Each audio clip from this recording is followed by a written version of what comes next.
Hello and welcome to the Antony Kalogerakis podcast, where I will be having conversations with people and interviewing people. This is episode 0 because the guest is this guy, this very self-important guy who thinks that he deserves a whole podcast interview.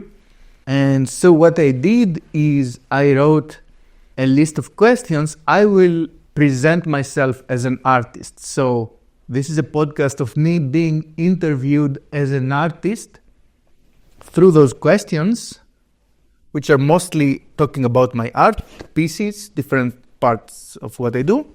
And if you want to see me speaking about the podcast itself as a host of the podcast, what is the plan, how I'm approaching guests and everything, there is already another video in this channel.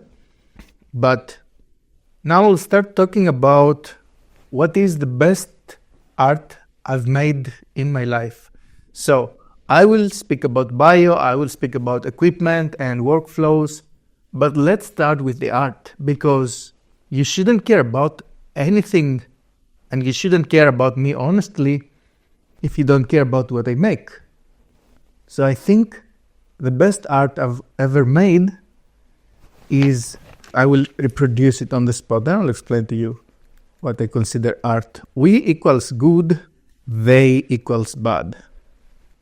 And just for the sake of having it written, because I think it's important to have it written, that's the best art I've created. Now, what the hell is that, right? I will tell you 2 stories. I start showing my art to people, 2 women, 2 different women, similar age, in their 40s. So the first happened a few months ago, and I was using this chalk marker, this marker that they use to write the menus in the cafes, that is like chalk. I don't know how to explain it. You can write, and it's kind of dry. And I was writing we equals good, they equals bad in different parts of the city. Colorful. This marker has the benefit that it can be easily dry erased if somebody really wants to remove it. You know, it's not seeping in the surface. It's kind of superficial. So I'm always conflicted on if I should expose my art to public places in the form of stickers or writing.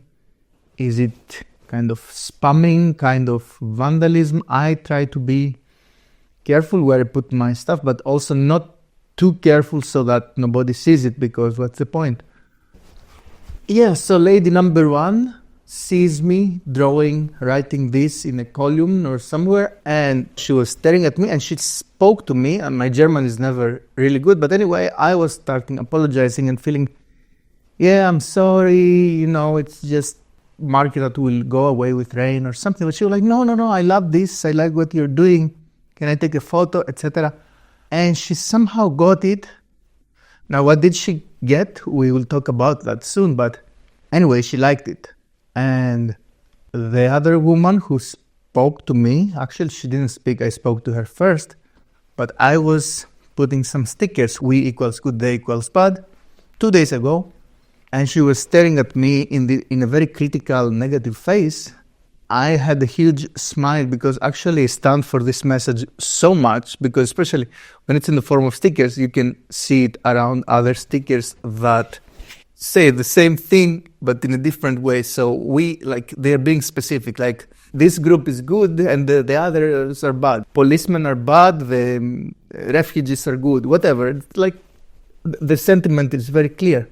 And so I think it's fun to juxtapose, not just juxtapose, but kind of unveil the core of the message in some stickers. When you have a sticker around them that says we equals good, they equals bad. And so that woman was really, I offered her stickers and like, take one. And she was like, what is this? I don't understand it. I'm like, we equals good, they equals bad. Yeah, she had a very confused and annoyed response. What I love is that it was hard to tell even for her why she felt uncomfortable, but she somehow felt uncomfortable with that message, because this is my assumption and predisposition is if I said the things she likes are good and the things she doesn't like are bad, she would be probably not annoyed. Now, why is this so good art? And can I even call it art, like a slogan? And you will see, if you find this video interesting enough and you keep watching some, you will see that some of my most important art, in my opinion, is just simple slogans. It can be 1 or 2 words even sometimes. Do I own words? Do I own the copyrights of we equals good, they equals bad? I don't know, and I don't care, by the way, because I think the message itself is so important and so useful that I just want it to be out there. So let me give you my interpretation, although I keep enriching the interpretation and learning from other people who tell me what they think about this sentiment, this phrase. My first obvious sense with we equals good, they equals bad is a reminder and cautionary tale for tribalism. So we snap into this mindset that we are the good ones and they are the bad ones. And I spent a lot of time to make sure that the equal symbol and not R or an arrow of any direction or any other thing is what I want to say, because it's a tautology. So not only if you are one of us, you're automatically good, but also if you support the good cause, you're automatically one of us. I don't know how to explain how it's very creepy, not only to assume that our group is the good one, but also to assume that the only way that someone can be good is to be part of our group. And exactly the same goes for bad. I think there is this term otherizing, which I don't like, but the idea is that if you consider someone not part of your world, this is something bad or this is something negative. But as I kept writing and putting on different images this slogan, U equals good, they equals bad, I realized that to try to reject this tribalistic tendency and intuition and those predispositions is futile, it's naive, it doesn't make any sense. So actually, I realized, and when I say this sounds obvious, but it wasn't obvious to me, maybe it's obvious to you, that there is good and bad tribalism. We instinctively feel tribalistic and unreasonably favoring things that we are comfortable with or that we like. And then we learn, wait a second, that's not necessarily good.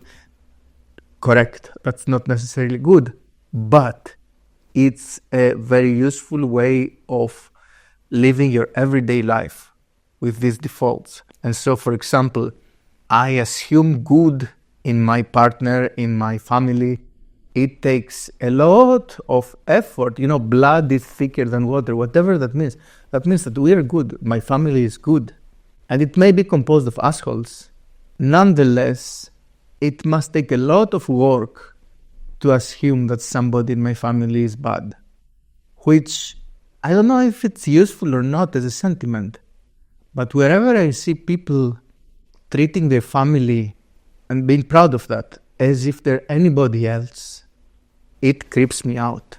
It makes me feel this is very weird. It's almost dehumanizing. Not be irrationally predisposed to my team, to my family. So we equals good, they equals bad can be, it's almost like lighting a green light and the red light on this label, and it's like, okay, now it's the time and place to play we equals good, they equals bad. And a good example is if you play a game. If we play a board game or a basketball game, and you're in my team, you're my friend, you're good. And if you're in the other team, you're bad, you're the enemy, you're them, you're not us. That's the way to play the game. That's part of what makes the game beautiful. And so as long as we acknowledge it's a game, we can't take it seriously. I prefer to hate you for a cartoonish way, because then it's easier to see that the hate is also cartoonish. So for example, I use Android. If you use iPhone, you're a bad person. If you're driving a BMW, whatever. But that's cartoonish. And if you support the other football, the opposite, the enemy football team from the football team I support, you're my enemy, haha. But I do feel those enemy instincts against you. Here's the big question that I don't know the answer to. Is this something like a need, a psychological need to channel and direct and diffuse maybe our tribalistic tendencies, which if we pretend that we are completely rational and reasonable, we just get, we poison ourselves from lying to ourselves, basically, just denying our nature. Because if that's the case, if we have to act and feel tribalistic, I think we better do it with silly things. Because I think it's much healthier to be, and this is something I changed my mind, or I realized relatively recently, it's much healthier to be irrationally obsessed with football teams than with politics, for example. Because politics is much harder to acknowledge, especially on the spot, that is still silly, rational, context dependent. Because the legislation and the things that happen are actually serious. And so because the things that happen in politics and social issues and activism and campaigns like that, because the things that happen are serious, we fail to see that our personal care and desire to work for that incentive, for that activism, doesn't necessarily make us the right person or the ethical person versus somebody else. So, for example, if somebody is supporting Antifa or a Christian nationalist cause in the West and trying to find two opposites, these people are not necessarily horrible people, but they can be brainwashed to being complete monsters to other people just the moment they sniff a label that they don't like. And so I prefer that you have a tattoo of your favorite team on your arm than you have the tattoo of your favorite activism, political cause, because you are more dangerous that way with the political thing. And I don't know if there is research also about that, if our tribalistic instincts are more useful to be channeled in something that is obviously silly, but not really silly because it's useful for that purpose. That's why we play competitively and aggressively, versus to actually do it in societies. And a way to do that research would probably be to see the correlation of, we have to control for a lot of variables, but to see if there is a correlation between people who are fanatic in sports and people who are fanatic in politics, for example. And so my hypothesis would be that if you are more fanatic in sports, you are less fanatic in politics. And I don't know if the underlying mechanism is that your fanaticism is, spent, is diffused with sports, so you don't have to be toxic in politics. But also it may be the case that, you create a fanatic personality and you're more fanatic in politics and in sports and in relationships and other affairs. So in that case, that would be the opposite. That would backfire. So I don't know what's the truth. But in either case, back to the we good, they bad, and I promise my other art pieces will have much shorter explanations or elaborations. It's made with words. And I like words because they can be ambiguous, but they're much more specific than visual notions. If you have a traditional mindset about art, you will say, is it real fine art if it has words? And the answer is, first of all, I don't know. And second, also, again, I don't care. What is art is art. When I say make art, I make concepts. They don't have to be in a printed form or in a visual or verbal form, but they have to do something to you. And this thing, we good, they bad, does something to me. And it apparently does something to some people. And I'm really happy with it. What I would also compare it is with the yin and yang. So the yin and yang, you can unpack it and talk about it. You can make the whole university course maybe out of it. And so that's a nice, very compact way to navigate life. It's almost like a tool. I don't have tattoos, but that would be a good tattoo because it can remind you to see that within everything bad there is a sparkle of good, and within everything good there is this corrupting sparkle of bad. They're somehow intertwined. I don't know, you can use it a lot. But we good, they bad. Not biased at all, it's my thing, but it's so clear and visceral that you can apply it much, you can map it much faster in the topic at hand.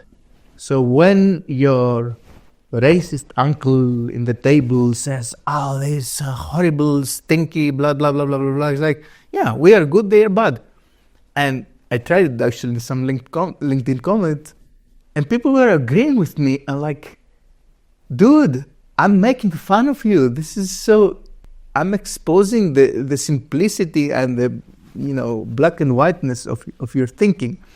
The same you can do with like, oh, this, oh my God, in Germany, but like they call the right, I live in a city where they call the right wing and conservative parties fascist and Nazis, and you're like, dude, so all these people are so horrible, like, take it easy. So we need this notion. I think we equals good, they equals bad. This is a thesis, and I will switch to the next one. I think it should be written everywhere, in every place, as a cautionary tale or as an inspiring motto if you're playing a football game. We are good, they are bad. That's cool. That's where you need to have it. So I will just try to spread this motto everywhere, because, and you will see in my next art piece, is that I don't like slogans that are so clear and explicit that they tell you exactly what you want to hear. You only live once, live young, die fast, whatever, live fast, die young, whatever. These are cheap mottos because they don't have depth. And you will see, okay, next one, forgive sluts. Ooh, it's so good. Forgive sluts. Again, these two words will do nothing to most people, and that's good. It's almost a test to see if your brain is stolen by some fanatic ideology. The word sluts is the spicy word, because there is a debate on whether to be a slut. Slut shaming, we shouldn't slut shame. So slut, it's usually for women, can be for men, who have a lot of sexual partners. And so if somebody really believes that there's nothing wrong with that, then forgive sluts can be offensive in that, what do you mean forgive sluts? There's nothing to forgive. It's totally fine to be a slut. So this is slut shaming, forgive sluts. On the other hand, if a person is being extremely prude and conservative and there's this very toxic masculinity wave of Andrew Tate that, oh, if your girl is not a virgin, she's a slut and she's dirty and all these stupid things.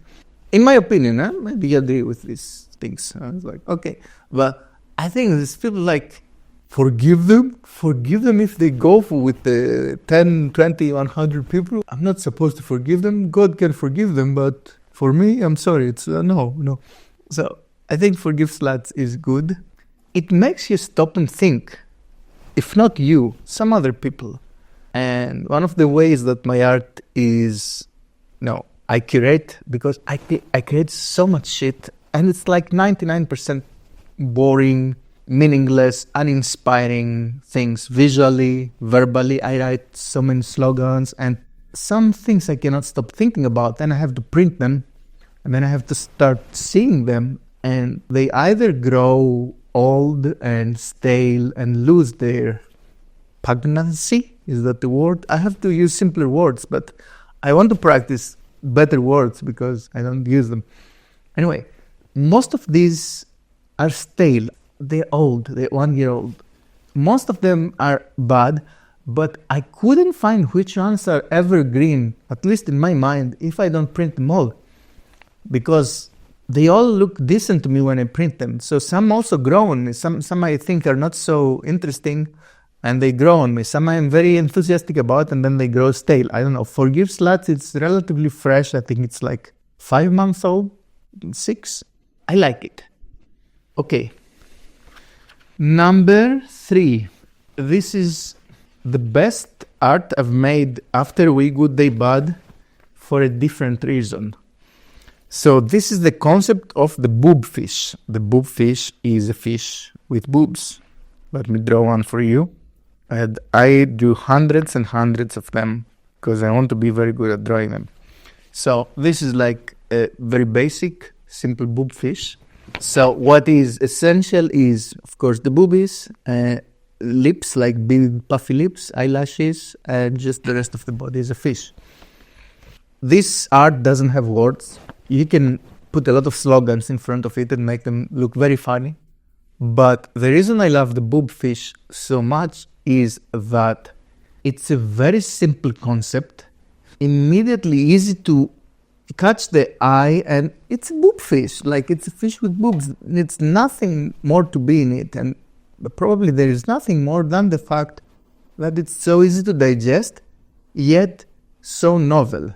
And I think when I started drawing those things, I'm like, there is no way that this is not a popular kind of meme-like thing somewhere. And I Googled it extensively and I found almost nothing. Some people had done some tattoos of fish with boobies, but it was really not very different and very rare. And I'm like, this is a meme. This is something that people can draw just for fun, just like a stick figure. But what for? Because also I like the fact that this is not sexual at all.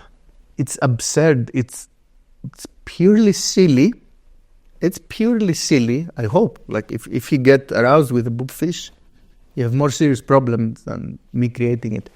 But it's also not 100% innocent, because look at those, porn bimbo boobies on a fucking fish. So what is that about?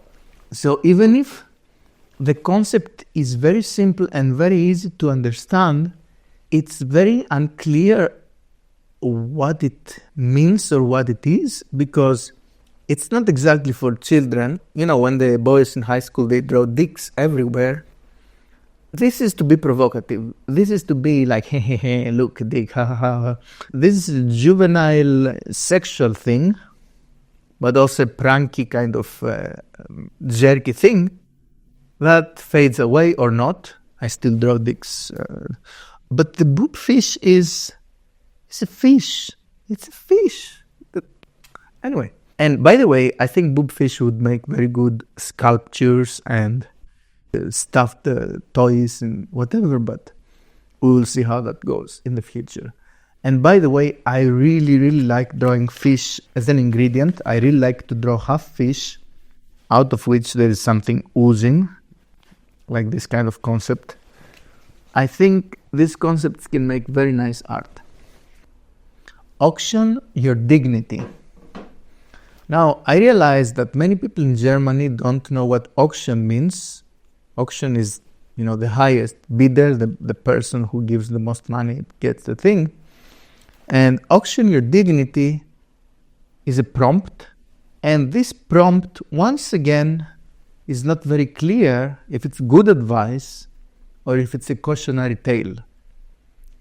Because on one sense, obviously, your dignity is not for sale in theory, but practically, if we work, for example, a low-wage job or even a high-wage job, and the job requires that we compromise our moral values, we do things that we feel ethically very uncomfortable with. So this is losing some dignity. If you have to put up with the passive-aggressive abuse of your boss, or to say things that you don't believe to your customers, you're losing dignity. You're less of a person. I know you hate to hear it. That's my opinion. And of course, I've done it. We do it, right? And so, if we cross from the fairy tale theory of there is no way I compromise my dignity. No, we will. And we do compromise our dignity sometimes, then maybe we might as well auction it for the highest bidder. But then I would argue this is also not necessarily good, because I don't know. You can also think about prostitution, for example, right? We say there's a price for anything, okay? So what's your price? How much is your dignity? Okay, who can give more? So this itself, the act of auctioning the dignity, this is so hard. The act of auctioning your dignity is itself unethical because it prevents you from moralizing and rationalizing the compromise of your dignity for something else. Does it make sense what I say? So for example, let's say a woman decides if she wants to sleep with two men none of whom she finds attractive. One of them pays, I don't know, $2,000. The other pays $50, but he's really sad and broken, and maybe if she had sex with him, she will help him emotionally or whatever, just improve his mental health. And in that case, if she goes with a $50 guy as a prostitute, then she can say to herself, oh, I didn't auction my dignity. I chose something that is morally better. So you can, I think I'll stop this train of thought, but I want to leave you with this thought that within our moral compromises, within this thought process and this struggle we have, every time we do something that we know deep inside us is morally wrong, we really struggle to find some grips to justify it, to moralize it, to make it feel not so bad. If the ultimate deciding factor is the price, the monetary gain, which is what an auction is, like if there's two people who want to buy my art, and you say I paid 1,000 euros and the other guy pays 500 euros, and this shit costs 10 euros to make because it's all in my brain, right? The material is nothing. I would prefer to give it to the 500 guy that I like. Is that even legal in an auction? I don't think so. Sorry, I'm having a moment because I want to run auctions for my art. I'm like, what if I feel I want to give it to that person and that's enough? You know what I mean? Should I say, hey, I like you, or this is just business? If I'm an artist, which is a very weird thing to be, by the way, because from the people who call themselves artists, and this is my snobbery, practically nobody is an artist. I'm sorry to say that. And I don't know if I am in the first place, but trying to be an artist is not just a craftsmanship thing. It's a way of doing. If I do art as a business, which I have decided to do in my life, then the part of the business aspect of art is also art. So I should find a way to say, fuck you to the highest bidder if I like the second highest. Not fuck you, actually. Why be rude? Well, sometimes it's fun, but yeah, auction your dignity. So you see, those are seeds. That's why I love my art, because I do consume it, and I'm a better person for it. Even if no one else cares about it, how my own art has made me a better person, hopefully, I don't know, is already making it worth it. But I think statistically, it's impossible that I'm the only person who can feel this is so meaningful. So that's why I think it's commercially viable, what I'm doing. Next, let's take a light one. I will try to switch light ones with heavy ones so we can have some fun. So the Queen. The Queen is one of the first funny things that I drew in the iPad many years ago. And it's just this lady with the snot, the booger that becomes the boobies. And it's just silly. There is nothing...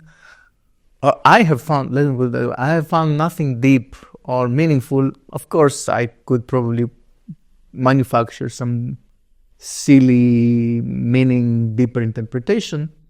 But this is just a gag. This is a visual gag. This is a visual joke. And I love drawing those too. And guess what? Not everything needs to be deep. Let me try to reproduce it, because I want to be able to reproduce my art. And some are not as easy as they look, because you need to know like where the hands go. You need to have a kind of clear view of different body parts. Where's the mouth in that case? And so This is a bad reproduction. One of the reasons I like drawing very simple art and drawing it like hundreds and hundreds of times is that I optimize for the form factor. Then it becomes really good, which I couldn't do if I used the same amount of time to paint with texture and oil and acrylic and whatever, because my craftsmanship is writing and sketching, doodling. I don't know how to use color, really. And if it wasn't for digital color, I would probably not be an artist, or I couldn't call myself an artist and try to commercialize all these things. So the Queen was a fun break. Pinky is also a visual pun. So Pinky is a guy who has a very big nose that goes down, a dick that goes up, and he has two right hands, and he holds his nose and his dick in a very symmetrical way, and in both cases the pinky finger is protruding, and his name is Pinky. And I think my tagline is Pinky is a man with two right hands. Visual pun, very silly. For me it's funny also. Some people may find it funny, some people not. That's Pinky. Okay, let's go to optimal pain. I have it here. Optimal pain equals ultimate pleasure. This is another art that is text. Optimal pain. The word optimal and the word pain are interestingly together.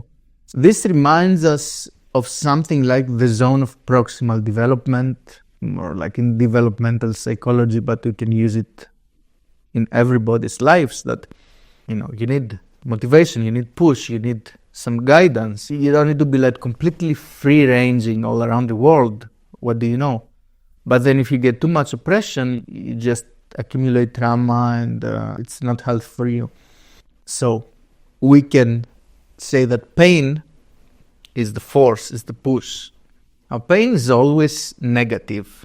Let me put it that way. Pain in no context or in neutral context is always negative. But what if the context is sex, for example? Then it's pleasure, but how much? Too little pain? And this is the damage that porn has done. It's very horrible that it shows things that are so hurtful, for both parts, by the way, but usually for women, that we kind of, I don't know, some people really like pain. Some people can experience pleasure through pain in a very uncomfortable for the other person way. What is optimal pain? Too little, you can have pleasure. And that's why I also like ultimate pleasure, because this also explains that, you know what? You can still have pleasure with less pain or no pain or even more pain. But if you want to strike that resonant, transcendental, ultimate thing, you have to somehow optimize for the pain. Now, can I do it? Can anybody do it? I don't know. I think it's more like a lucky hit or miss. But that's a very interesting notion that we can think about when we think about sex. All right. Next. Then I'm going to do some other bio and equipment. But let me finish the first list of art pieces. Then I'm going to do some narrative things about my life or whatever. This is so good. I can't, this is a little bit embarrassing that I'm so happy and grateful for some things I create. They're so much bigger than me, and they're so much more important and smarter than me, that I think I just am encapsulating, kind of condensing and putting in a few words teachings that have been repeated again and again and again. And this one is the following, my friends. Decent people who role play the Kant infuriate Kants who role play the saint. So there's people, they're not saints, okay? They're normal people, they're decent people. They're just your everyday people. But sometimes it's fun to role play the Kant, to be an asshole, but just for fun. Just for comedy, just for a joke, just say a dirty joke, okay? Now, who will be the most offended person? Somebody who is a cunt, who is an asshole, and they all play the saint. I think in different religions, there is this profile of people. This is some of the word sinners. I think in Christianism it's the Pharisees.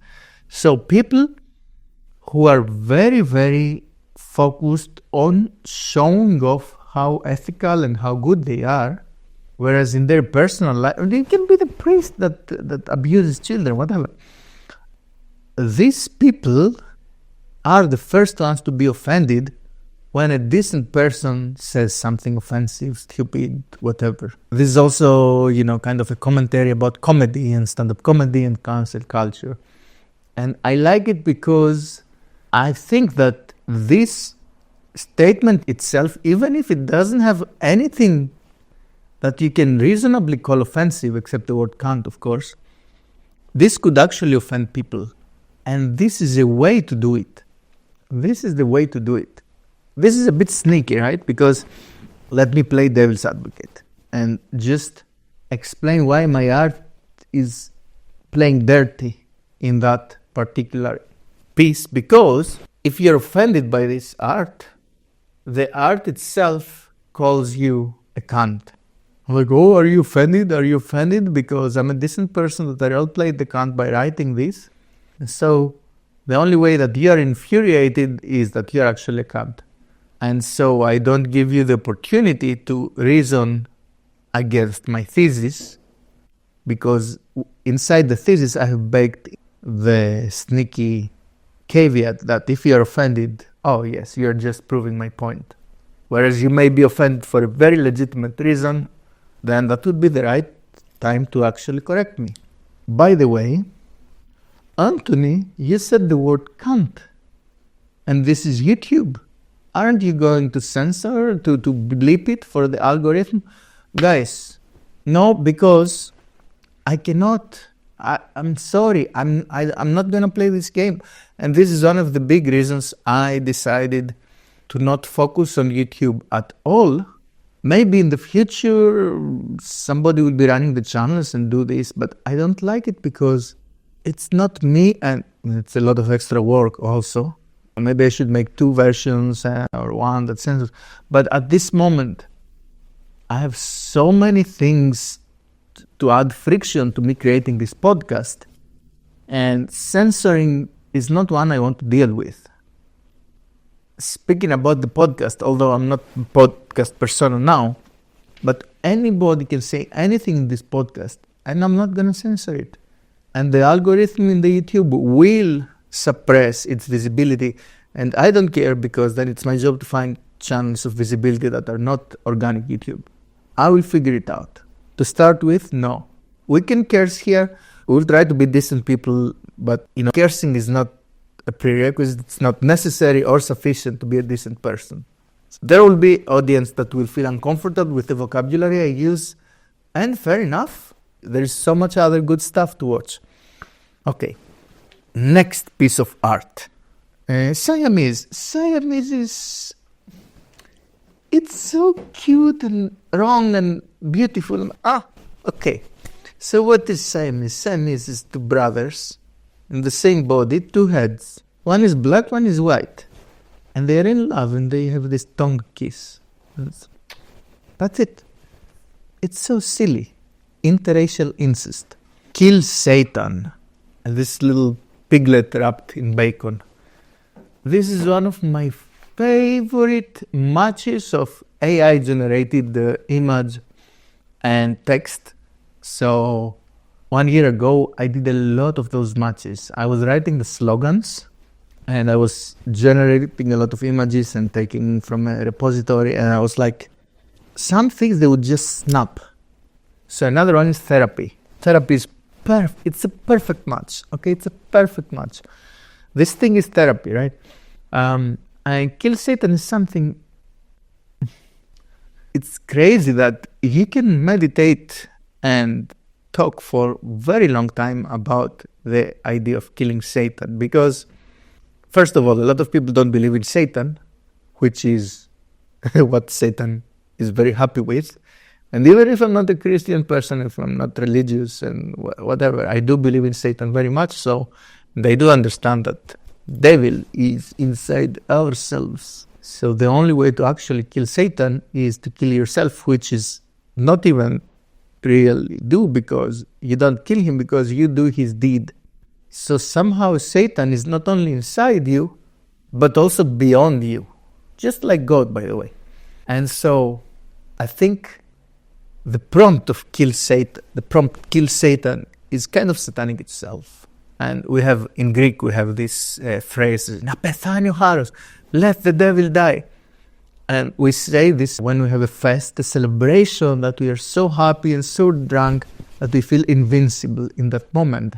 It is supposed to sound drunk and naive and cute, because we all know it's practically impossible, but it's healthy for, the miserable human flesh and mind sometimes to pretend, to even believe that we are invincible. So once again, kill Satan. And why the hell the piglet wrapped with the bacon? People ask me if it's pro-veganism or against veganism or something like that. I'm like, I don't know. I think it kind of works with this thing. People are so confused when not only they fail to understand, but when they ask me to explain, I'm like, I don't know. You're like, what do you mean you don't know? You made it. You made it and you don't know what it means? Yeah, man, I just made it. So kill Satan and therapy, since we mentioned therapy, are also two pieces of art that have stuck, like 1 year old. A lot of things I find boring now, but these I keep enjoying seeing. I put them on stickers. They're good. The first list of artwork is almost done. Hydrate, one of my favorite ones. Hydrate is a hydra composed of 3 dicks. When you cut off, 2 emerge, and there is a sword cutting it. And what I really love about Hydrate is the pixelation and the color with the black and red. When I was sketching it, one of these flow times that I don't think my hand just catches, the pixelation of the black and the red, if you look in detail, I don't know, it's somehow perfect. I don't know why. And also, what I like about Hydrate is it is a standalone prompt. It's one word, right? So it's just one word. So it's a standalone prompt that is very uncontroversial. Yeah, drink more water. Okay, this is water, by the way. And the other one is energy drink. So Hydrate is a universally benign and acceptable and wholesome prompt.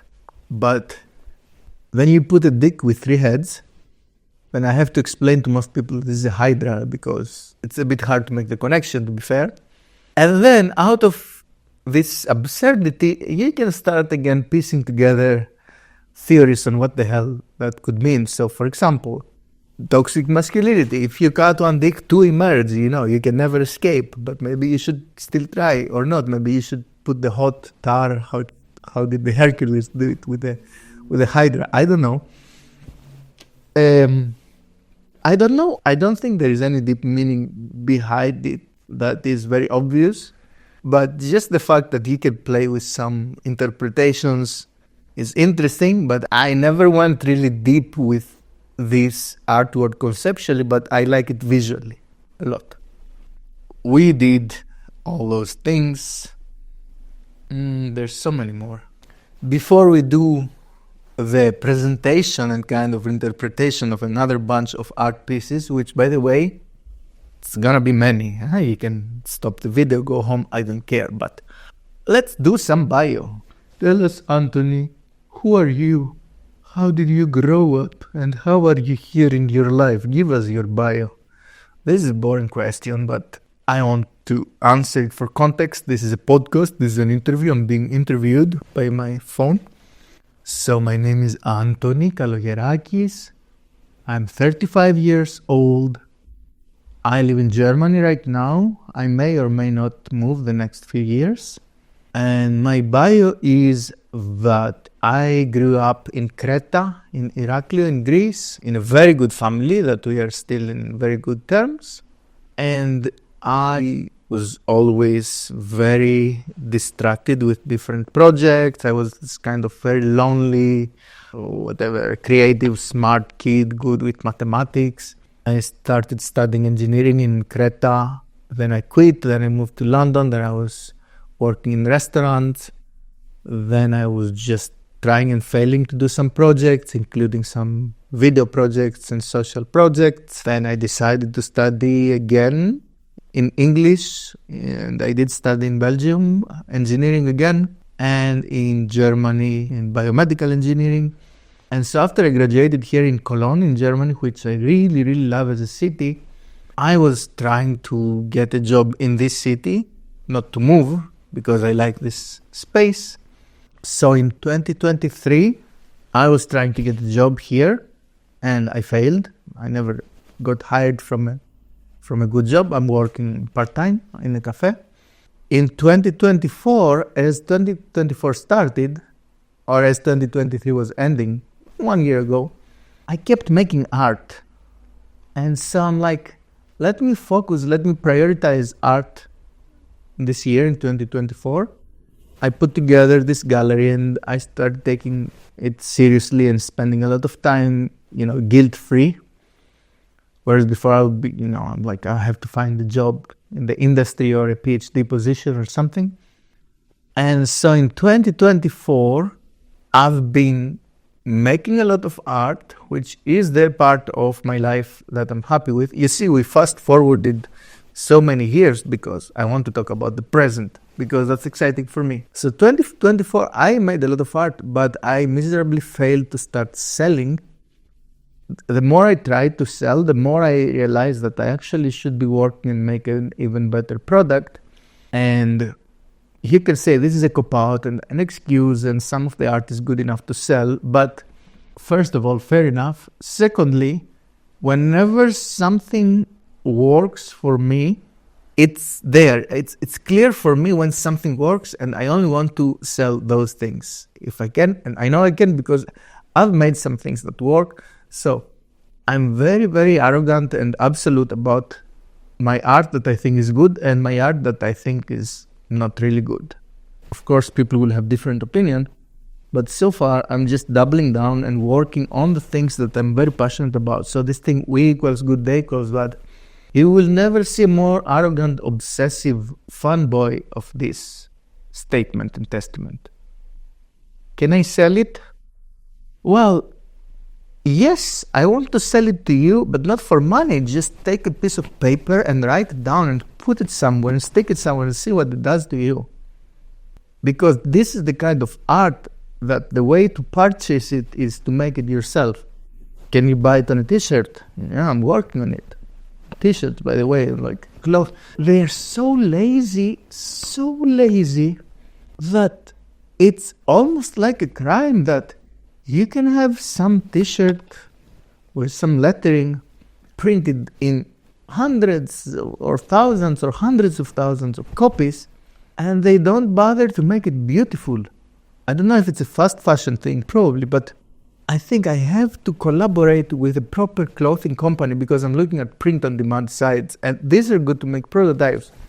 But you really have to work on a piece of clothing that this color ends here, this text ends here. Like, you have to actually make it be good, because then if it's good, it's so good.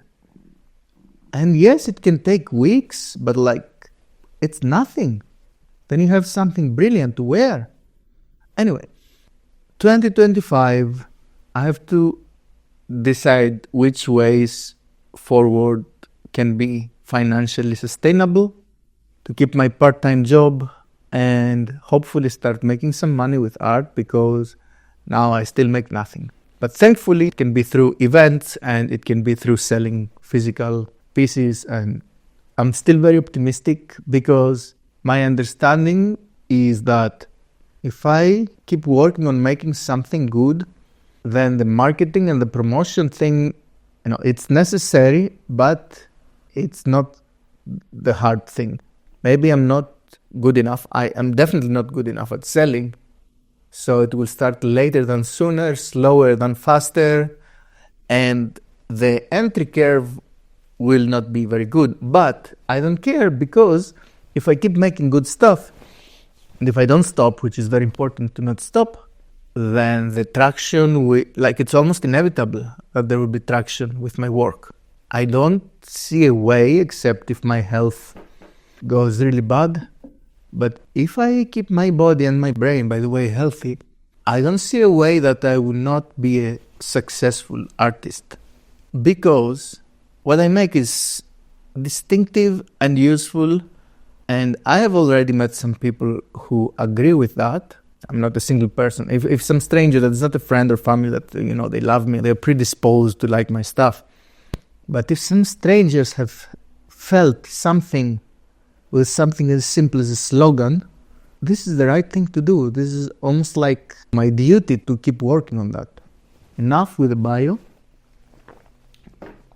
Not a storyteller. What do you mean by not a storyteller?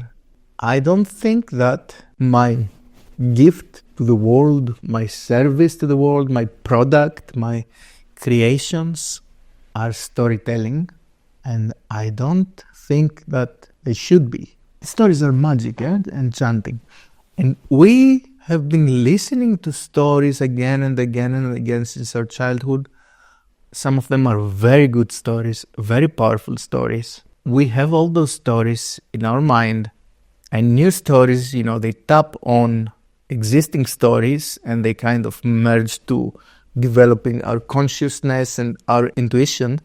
But I think that what I can probably do is much sneakier than telling another story, and that is to press the right buttons that bring to the surface, not necessarily cognitively, not consciously, but even emotionally or even circumstantially, the stories that are useful for the matter at hand. And this goes back to the we equals good, they equals bad piece of art, which, again, I can get goosebumps by realizing onto how many stories it maps, but it's so much more specific than yin-yang or just general thing. All things are nuanced. Yeah, thank you very much. This can be sharp and coherent and applicable and at the same time versatile. And the only way that that's the case is that if me and you and everybody has absorbed and embodied all these stories that we hear through childhood. Of course, now I'm somehow telling you a story about my art and my creations, process, whatever, but product, this thing, I'm sure this pen has a story, but I don't care because it works so good. By the way, big crystal, 1.6 millimeters, roller ball, big nose, beautiful pen. I don't need to know the story about this pen to love it, to appreciate it and respect it immensely, because this is a very reliable tool I use and I cannot stop using it. It's so good. I don't care about the story. It works. It makes my life good. So my point is that art can hopefully very pragmatically and practically function the same way as this pen does. Now, am I being delusional? I don't know. If by some miracle I am correct in that concept, wouldn't that be beautiful?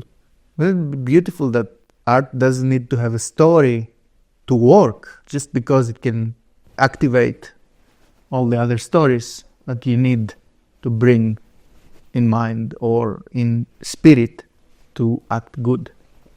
So this is the story behind why I love the concept of not a storyteller, and I don't want to consider myself a storyteller, but an engineer. Okay, let's do some lighter stuff. CNC, okay. So this is in dialogue form, and this is terminology. So I think most people will not care or appreciate it, but the people who will, is like chef's kiss. So CNC, in the more progressive, sex-aware communities, is something that is consensual, non-consent, which is, in my opinion, a very weird concept. I'm more like old guy. But the idea is that I consent to you doing things to me without my explicit consent in the moment, which is such a stupid kind of, makeshift taping. The problem of well, consent is very useful, but the problem of overhyping consent, I thought this was a light one. Okay, I'll tell you the joke, then I'll talk about consent. So it goes like, any fetishes? Do you have any fetishes? CNC. Oh, consensual non-consent. Computer numeric control. So CNC machines in engineering is those drills that they have the robotic arm of different degrees of freedom, and they just drill, metals in the specimen, something very violent. And so the joke is that, the fetish is not CNC, the consensual not consent, but CNC, the drilling machine. I like it because, But besides the joke, the problem with consent is, here's the thing, consent is not necessary and not sufficient in adults. Okay, let me explain. I'm a 35-year-old guy that knows how to speak and relatively easily, not always, but in many cases kind of seduce and kind of enchant, like a 20-year-old woman who is an adult, by the way. And this is something, I use myself as an example because I've seen that being a possibility and going somewhere like, stop. So you can get some adult to consent to something, and then you have a free pass to do it just because they consented. So this is the tidbit that I want you to keep in mind. Just because someone consented, that doesn't mean it's okay to act on it. Because they may not know better, or they may be in love, or they may whatever. So just because someone consented doesn't mean you should do this. And also, very sneakily, just because someone said no, it doesn't mean that you should follow that no. And this is true, you will see it in the old movies and in real life, but this is also much more true in real relationships of people in a long time. And I really want to, I just like to tell people how to live their lives, which is not a very nice thing to do. But if I say, okay, listen to me and then do whatever you want, but listen to me please once. So there is the following common scenario, right? Usually the woman, but can be the guy, is like, what's up? Nothing. Do you want a hug? No, go away. Go, I don't want to see. There are cases where your boyfriend, girlfriend tells you, like, go away, but actually the message is, don't go away. Come and give me a big hug. And even if you go and start giving the hug, she would resist. But you can even sense that resistance is part of the need to actually submit to the confidence and the agency of the care you feel in that moment. So it's, and she doesn't need to do it consciously and deliberately, but this is a test. And this is what she needs right then. So in those cases, even if you have explicitly the opposite of consent, no means no. No, in that case, no doesn't mean no. You stupid, you should know that I don't mean no. You know what I mean? And so these are two cases. I described a case that consent is not enough, and I described the case that consent doesn't matter. And here comes the consensual non-consent concept is progressive language way to say, use your common sense. And maybe if you would use your common sense, you would be a bit cautious with the people who use this terminology. But no, here is my own biases and predispositions. Because, again, I'm 35, I come from Greece, I live in an extremely progressive city where if you are conservative or vote for not a left party, some people can call you Nazi and fascist. I'm lucky enough to be not politically involved, but I feel for the people who actually are suffocated and censored. This is dangerous for everybody. And so this is why CNC, can we just be like humans? And if it's yes, I can feel it. If it's no, I can feel it, because you still have agency. And oof. Well, this thing got me emotional. This was a silly pun, man. What I'm doing? All right, next one. Again, this machine offends pussies. I think it's really good slogan to put on a transgender person's avatar, because this is a connection to this machine kills fascists or whatever, right? So I like the idea that something like a flag, for example, or like somebody dressing a certain way can deeply, deeply offend someone just by the look. And so when you have a transgender person, like a male who is presenting as a woman, this can offend people. It's like, really? Then you're a pussy if you're offended by just looking at this person. And so to be honest with you, I'm not deliberately trying to make art that makes fun of conservatives and maybe Christians and stuff like that.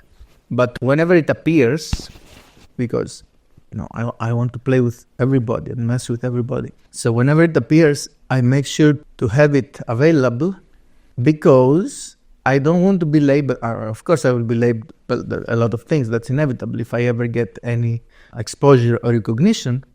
But at least from the reasonable people, I don't want to be labeled like very conservative, liberal, progressive, communist, whatever. And because I live in a society that its problems, to my estimate, come more from the progressive side rather than the conservative side, I have the predisposition to create art. Like the art oozes out of me is more critical to those sentiments because I spend a lot of time on the internet and, I don't like being censored. I don't like that the guy kicked me out of his comedy club because we agree in politics and stuff like that. So these are my predispositions, right? And if I was living in Afghanistan or Iran, if I had the balls to be an artist, because maybe I would not be brave enough, and now I can speak, and if I'm cancelled, I can complain, and it's still a very safe society for me. But if I was in one of these countries, and if I would still do art, then I would most probably, hopefully, be all about women's rights and trying to empower, and, like, it's horrible how people are treated. But men as well in a different way. So it's like, again, let's not go too much in socio-culture or political stuff. I would like that people understand that if you're a slave dying from your own work versus if you are protected but also raped in your own house, they're both horrible. I don't know. First of all, I cannot, put a balance and say, oh, one is worse than the other. And secondly, even if let's say women have it worse or men have it worse.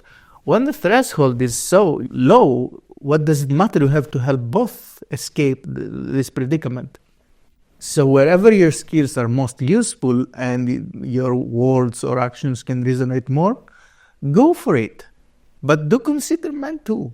In terms of activism, it's like, you want to save the kids from parents who want to raise them without any gender or notion of identity and kind of like, go for it. Okay, Jonathan Hyde, James Lindsay. Great, you want to save the West? Save the West. You want to save the East? You want to empower women out of their hijabs and embargoes of driving or whatever? Do that.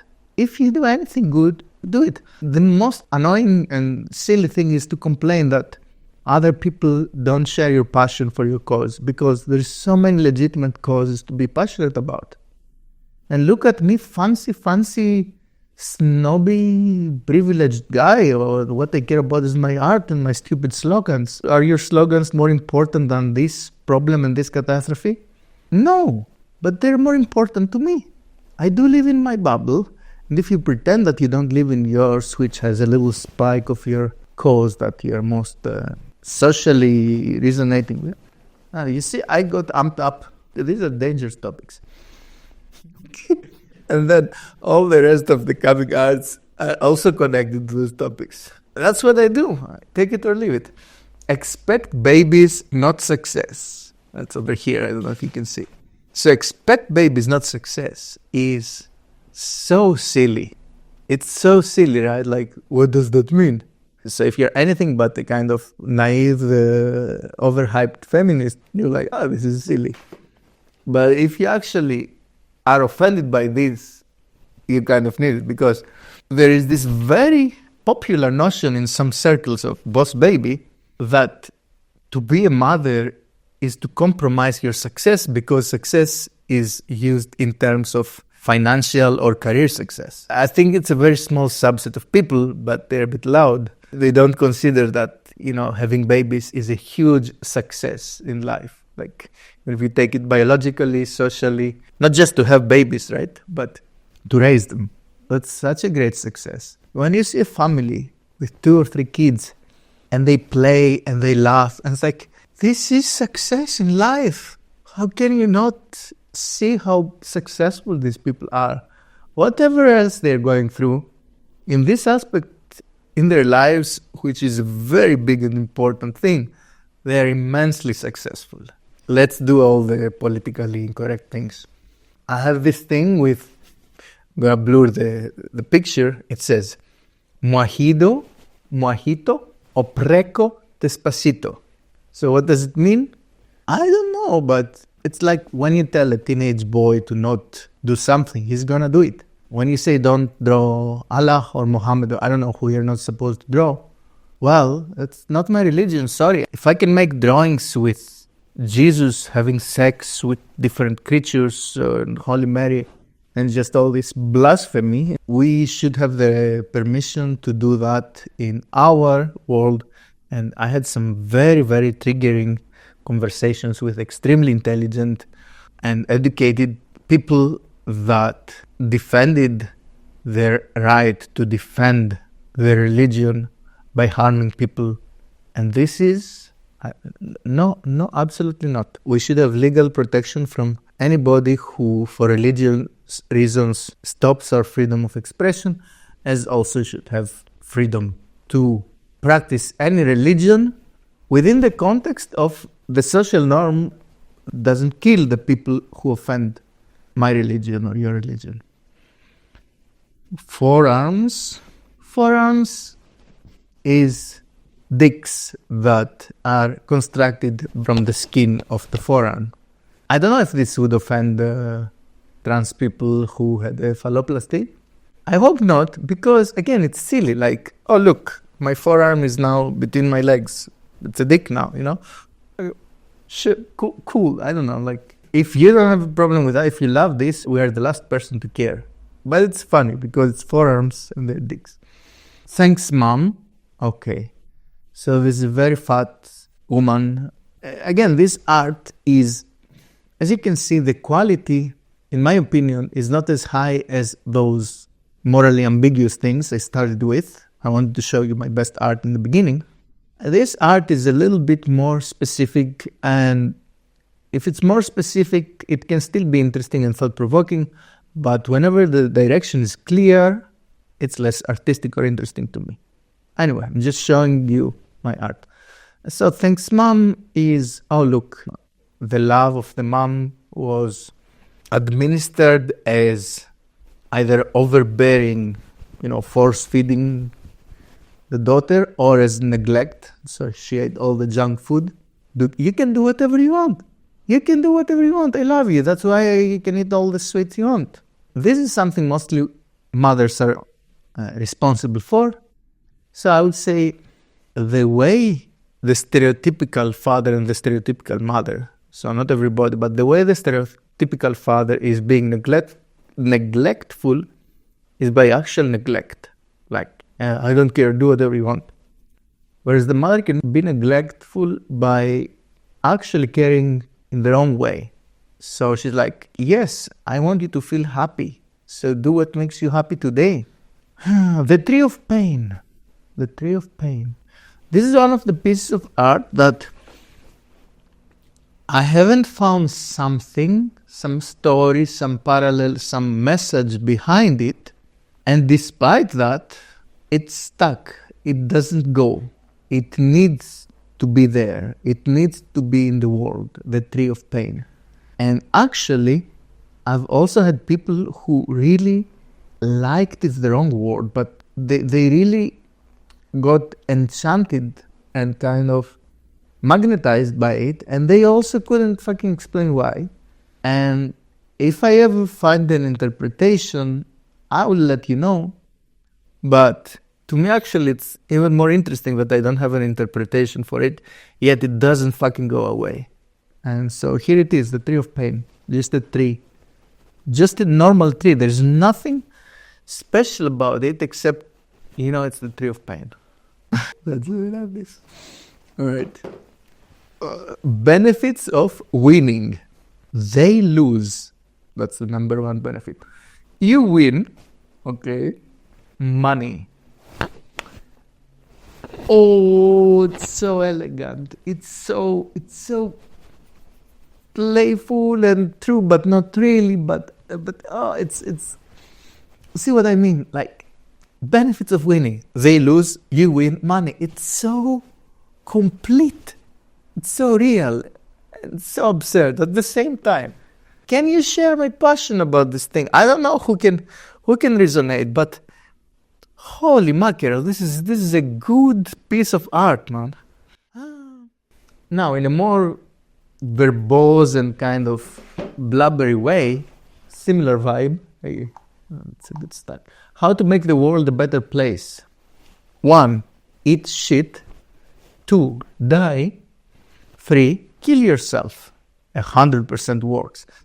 So, when you add hate and absurdity, when you double down on it, it becomes less serious, more playful. So this is why I was eat shit and die. We say eat shit and die, okay. And then 3, kill yourself. And so because you have die and then kill yourself, this is obviously automatically not serious and just, 100% works, okay? Again, this is a playful way of the notion of how do you want to make the world a better place? Stop breathing, but it's just playful. And I like the background they chose. By the way, much of my art, especially in the past, is not text. I'm just going to show here a few pieces of art, many of which I made before AI. So before I started using AI, I developed a method of making abstract digital art in Photoshop with different filters, and sometimes I would take some sketches that I drew in Procreate. And I think it's a good time. Let me like my own message as a separator. So now I will tell you about my equipment, the workflow, how the hell do I make whatever I make, okay? So obviously, as far as text goes, I just write things whenever I think about them. I write slogans, I write longer things. Often I have a notepad with me. Sometimes I have an idea, I have to write it on a piece of paper and not to forget. So writing is just writing. It's not a big deal. Now, what about creating the images and the digital stuff? What do I ever do by hand before we go to digital? I love to sketch, and I have several simple pens. Most of them are not expensive. And markers and some colored pencils, but I mostly use pens, just ballpoint pens. Sometimes I doodle silly things. When there is a concept like the boob fish, or I had some project that I drew like hundreds of sandwiches or whatever, I do the same thing again and again and again until I get sick of it. But sometimes, some moment through being sick of it, it starts becoming very interesting because the hand knows how to do it. And then it starts creating things automatically that I don't need to think. They just happen. I don't know how to explain. So this is very useful. And what I do many times is then I take the iPad and I take a photo. I mark the sketches I like with the little, how do you call this thing? So I mark the sketches I like, or I circle them, or I put a red dot. And then I take a photo with the iPad of the sketches I like. And then I crop them, I just cut them and put them in the center of the picture. And then I overlay them with digital ink, whatever, And then I can also color them and play with colors because, of course, it's much easier to play with colors on the iPad than in real life, at least for me. And so this is how sketches work. And then from the iPad, they have to go to Photoshop, and they also have to go sometimes to the AI software, which is Midjourney, is the AI for generating art from a template, from a description, which I used to use a lot. Now I use it a little bit less. I think I have more than 15,000 things I created. Also, I use an upscaler called Topaz AI, which is great because, first of all, it can upscale images from Mid-Journey, the AI generated, that if they're not the right size, I can upscale them to huge with very good quality. And also, I can work on a canvas and thing that is not crazy high resolution because my computer is not so powerful. I can always upscale it to be very crisp and sharp. And so basically, sketchbook, iPad, computer. Now I bought a graphics tablet thing, a Huion, because I want to use it for the t-shirts. The biggest bottleneck and the biggest problem is the communication between the iPad and the computer. Because this is an old iPad, it's a model of 2017, the iPad Pro 10.5 inches, if you are interested in those things. And it works brilliantly after so many years, so much use. Like, it's really, really worn out, and it still works brilliantly with very occasional bugs and problems. But the communication with the computer is clumsy. And then Photoshop, which I use since I was 15, like 20 years. 20 years Photoshopping all the time. And so Photoshop is to create the projects and there is the AI features. One of the reasons, the main reason I started paying Adobe, because I was finding alternative ways to have the software, or maybe not, maybe I was always paying, is Photoshop has this feature where it can expand the picture with AI. So it's like if you have something nice, but you want to print it in a different format, or if you want to, to give it more space, especially those edges that they don't need to be very high fidelity, and just be some color or some gradient. Photoshop is very good at this. If you're not a designer, if you don't do these things, it may be boring, but I always use raster, which is like just pixels. I don't use the vector graphics. I don't use Adobe Illustrator. This is frowned upon if you do graphic design. You have to use vectors so that you can scale indefinitely and work with fonts and stuff like that. But I just feel more comfortable with raster, and also fonts. I like to write my own stuff. I think it has some personality if you write it handwritten versus fonts. But sometimes what I do is I write the text with a proper font so that the distances and the alignment is right. And then I put a layer on the top and I make the text a bit faded, and I write my text on the top of the other text. That I do sometimes. Sometimes I write the text my own way. So this is my equipment. There is not one specific workflow because each type of piece of art needs its own workflow. And I forgot the most important, or one of the most important pieces of equipment is the printer. So I do have a printer at home, and I couldn't be more grateful for the printer. It's an Epson ET 8550. That's, I think, the model. And what this printer has that is extremely useful, two things. One is that it's an A3 printer, so it can print A3, which is great. And the second is that it's a photographic printer, but takes ink in bottles, not in cartridges. So that means that you can refill the cartridge slots with so much ink that printing is practically free. It's not free, it's really low cost. It does print in photographic quality. Is it as good as some cartridge printers that take, 16 colors and the colors never fade even after a hurricane, storm, tsunami thing? No, but it's much more than enough for the use. Actually, it's much better than my local print shop that I used until I got the printer. But the biggest benefit, besides quality, which is better, and cost, which is lower, those are already great. And the biggest benefit is that I can just directly print something, see how it looks, then print it again and again and again. I don't need to send to the print shop and wait and see how it looks. Oh, I didn't like it. Then I have to submit it again for the next time. So this printer, I think I bought for something like 600 euros.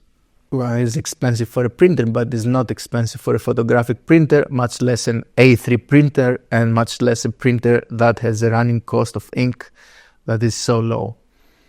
And it also has a scanner and just very nice things, double-sided printing in A4 and, nice features. So this is a printer I can totally recommend. The only thing I don't like about it is that the plastic that it's made of is really flimsy and cheap, and I'm scared it will break. It feels like very poor quality for this price. The build quality is not good. But it works, so I don't know. So that was about equipment. I was trying to think if there's some art supplies, digital or traditional, that I recommend. I already mentioned the big crystal 1.6 millimeters. As far as pens go, I don't know. Some people like fountain pens. I tried one. It's okay. It's good. I can definitely recommend the iPad. Any model at this point, really any model with any generation of the Apple Pencil and the app Procreate, because in Procreate I can draw as fluently and fluidly as with pen. Not 100%, but very close. This frees you up with color, at least me, and that was my problem. So you can really play, you can really have fun drawing in Procreate with an iPad, and the pencil feels so organic.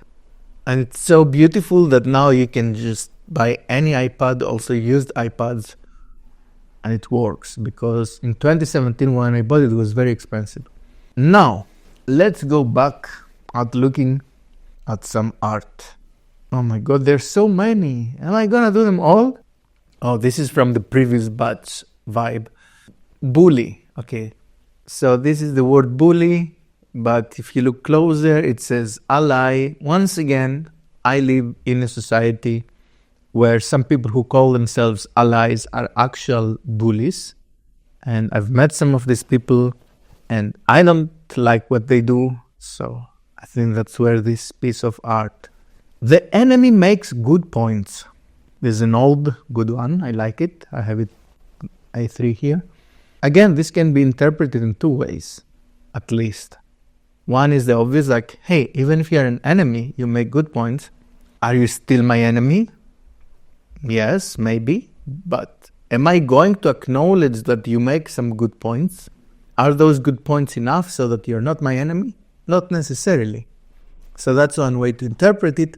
Another way to interpret it is that the good points that the enemy makes are the charming ones that have seduced the soldiers that the enemy uses to kill your children, let's say, right? So, I don't know. It's like, be careful. Maybe they can seduce you, so be careful, because if you really know that's the enemy, then you should be avoiding to be exposed to his good points, so not to become. I don't know. I don't know what it means, but I think the enemy makes good points. Makes you stop and oh, okay. I don't know why I love this so much. Okay, there's a couple on a coast. Okay, and they're thinking. So the guy is thinking, feet became liabilities. And the girl is thinking, half my new toes are fake. So I don't know why I like it so much. Both of the phrases can stand alone. It's absurd and silly and funny, to me at least. So feet became liabilities is a beautiful phrase. This can be interpreted. I can interpret it, but I don't need to. It could be like if you have a foot fetish, maybe you pay too much or you spend too much time. But also, like, even without the foot fetish context, it's just an absurd thing to think or say. Feet became liabilities. But the other sentence, half my new toes are fake. Now what the fuck is happening with that woman and her toes? It doesn't make any sense. So I think that's why these people are perfect for each other, you know? It's so good, so good. Fucking layover, okay. I think I wrote this text when I saw this image. It's one of the cases that I saw this image and like, oh, this reminds me of the feeling when you have a layover and you feel like you're in the middle of nowhere, whatever. So this is kind of another art many people like, but for the wrong reasons anyway, maybe, is fuck you robots. So this is one of the stickers. When I ask people to choose stickers to get from different colorful, nice stickers, many tend to choose this one because they understand it very easily. And the idea behind fuck you... I'm checking the cameras. The idea behind fuck you robots is obviously like, fuck you robots. But what I really love about this art is that the robots... I don't have it in front of me now. But they say, please, we didn't know, we love you. This response from the robots is not voiced by singular entities like robots or speakers or some kind of software, whereas it's kind of imprinted in the substrate of the world. For me, that's beautiful and powerful, even if it's very clear what it means relative to other stuff. It's still very beautiful because you can have a general frustration against the system that fucks you over and it's kind of made of robots or even run by robots at some point.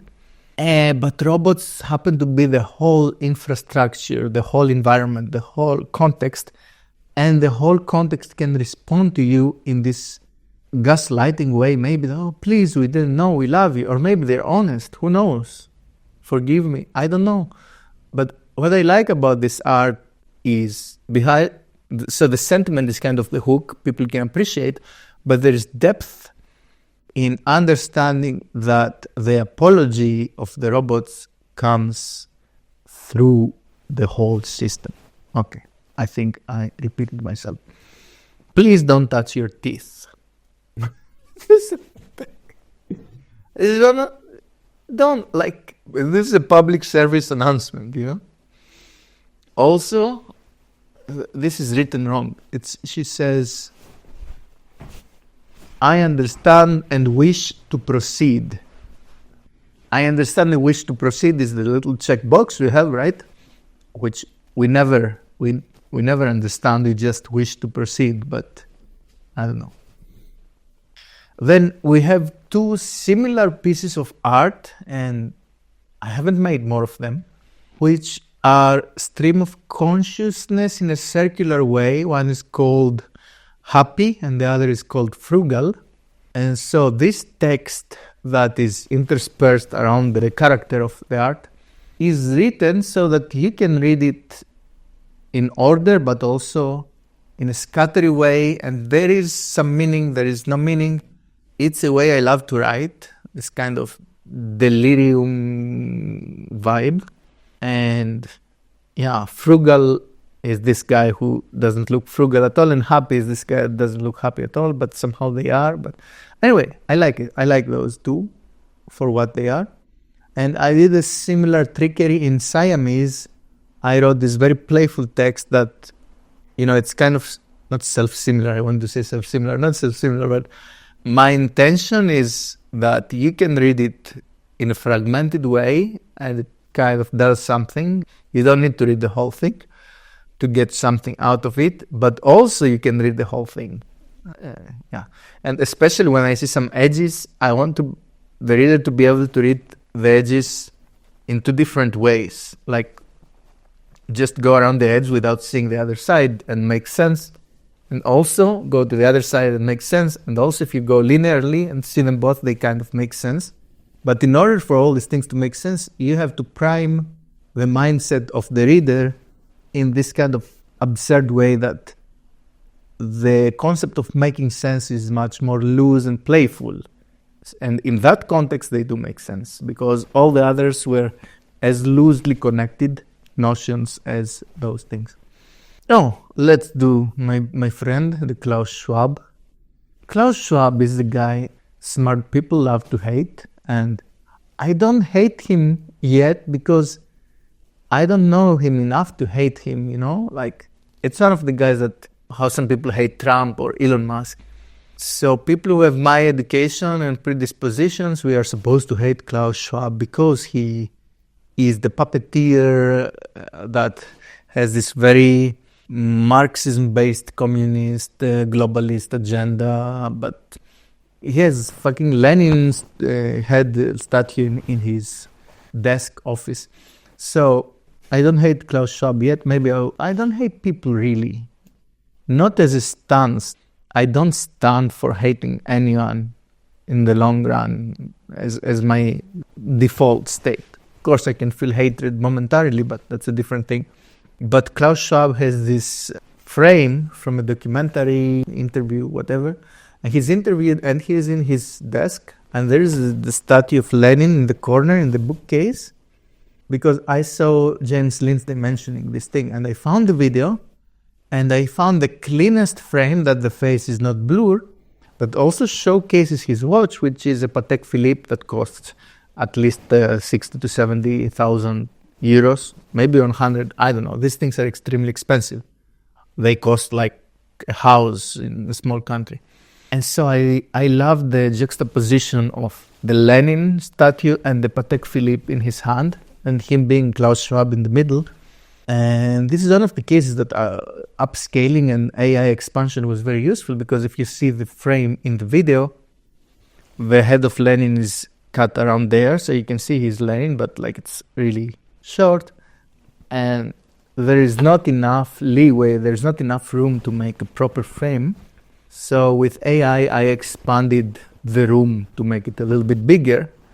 But of course, the subjects which I care about, which is the watch, the face of Klaus Schwab and the face of the statue of Lenin, are there. And I don't think I had a fancy name, Vlad Klaus Patek, or it's just Klaus Schwab. It doesn't matter. The title for this just matters the concept of this creepy guy that loves Lenin and wears this super expensive watch, just telling us how we should live our lives and how the world should be running. Now, let's lighten the concept. I love having things oozing out of huts of fish. Thanks to AI, I started playing with minced meat, which is very difficult to draw. Ground beef kind of thing out of the Santa Claus hat. I like making fish that, it's just projectiles of vomit or energy or light, or it doesn't matter, just the vibe is really good. Let's do blissfully disabled.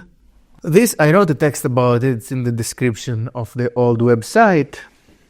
And this is the notion that freedom and ability needs responsibility, comes packaged with responsibility, and responsibility is painful and heavy and, morally heavy. And so somehow, and this is a very atrocious thing to say, but somehow I'm happy to be disabled. This is an extension of the notion that ignorance is bliss.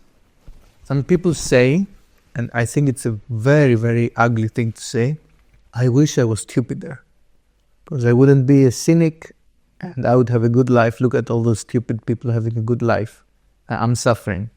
And I think the answer to that sentiment is, you motherfucker keep learning until you stop suffering, because you have learned enough to stop suffering, not because you have, numbified your mind. So here's the thing. If you hate the fact that you're educated or intelligent, and maybe I'm projecting a little bit now, that may be due to your moral failures to capitalize on it and serve the world through your skills. So I don't know who said it first. Bob Dylan said it once, I think. Maybe he was the first one who says freedom, responsibility. I don't want to Google it. A hero is someone who understands the responsibility that comes with their freedom. But I would say that's not a hero. That's a person who is not suffering existential dread because they know that their duty is to speak honest and clear and work hard and put all those gifts, which are also burdens they have, to service for the world. Otherwise, they can be blissfully disabled. Ugh. This is a very offensive thing to say to a disabled person. I want to raise attention to the fact that it's a horrible thing to say because people say it in different words. So, this is why this art is good. If I go and say to a handicapped person, oh, you're so lucky because the government gives you money and you don't need to work and actually you don't need to be held accountable because you're disabled. Oh, you lucky bastard. This is a horrible thing to say. But if you wish it upon yourself, it's equally horrible, socially acceptable. Which, by the way, another piece of art I love, no cancer, no problem. More inspirational than cancer. So this is a funny tagline. What does it mean that my art is more inspirational than cancer? It's not allowed to say that cancer is inspirational. Nonetheless, if you have cancer, not only have the right to say it's inspirational and help you grow and become a better person, everybody celebrates you for that. But at the same time, it would be very horrible to say, oh, I wish I had cancer so I can get some inspiration in my life. So those two pieces of art, those two notions play with the same sentiment of we are supposed to be grateful for our good fortune that we don't have cancer if we don't, and that we are not disabled if we are not. At the same time, horribly, we would have less existential or moral cargo to carry if we didn't have all those beautiful gifts that we are wasting in being the piece of shit we are in our daily lives.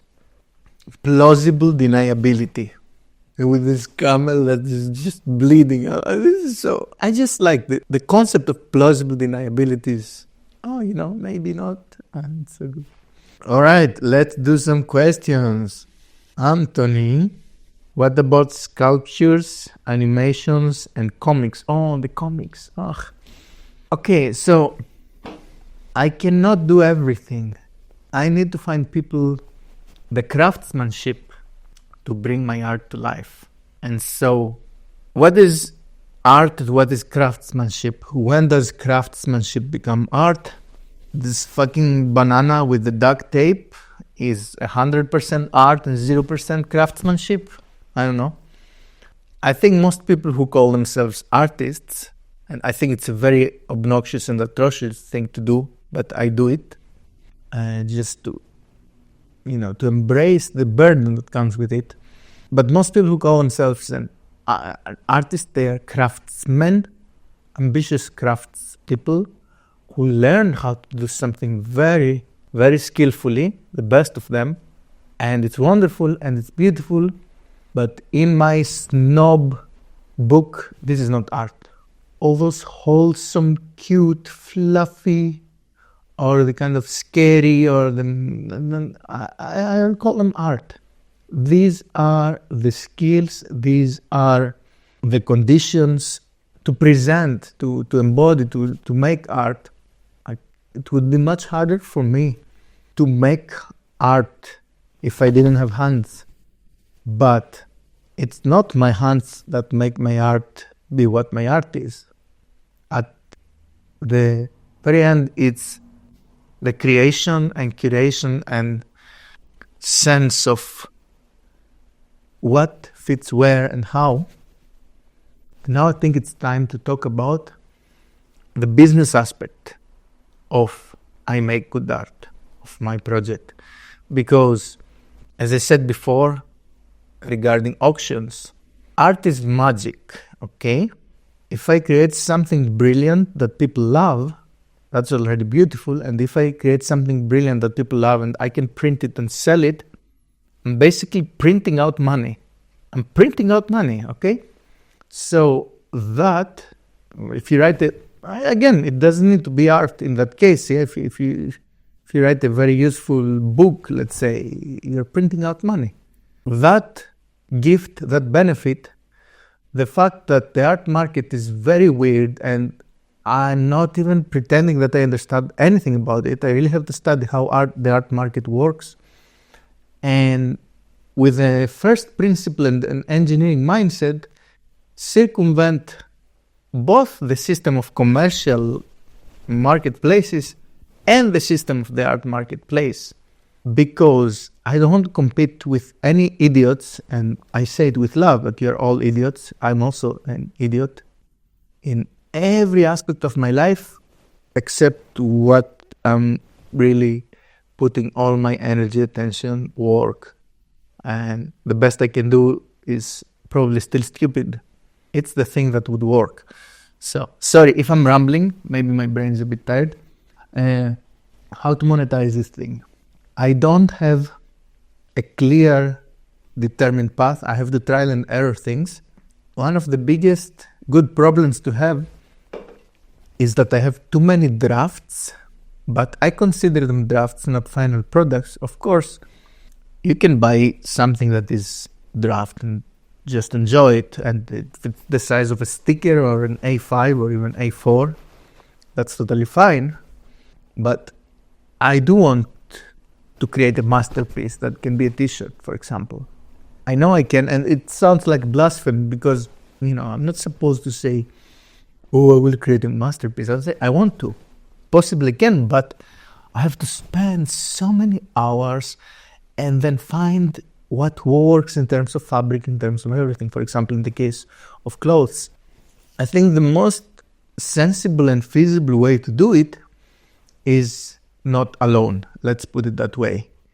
If somebody either has already the infrastructure and takes me in, put together a project, like a product launch or something like that, or if somebody commissions me and says, Anthony, I want something, but I want you to spend not a few hours that you spend the moment you realize it's good, because there's hundreds and hundreds of works.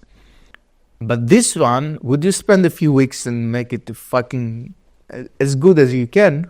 I'm going to give you this money to do that. And we find what's the right material to print, or to hire some people to draw it with oil or whatever.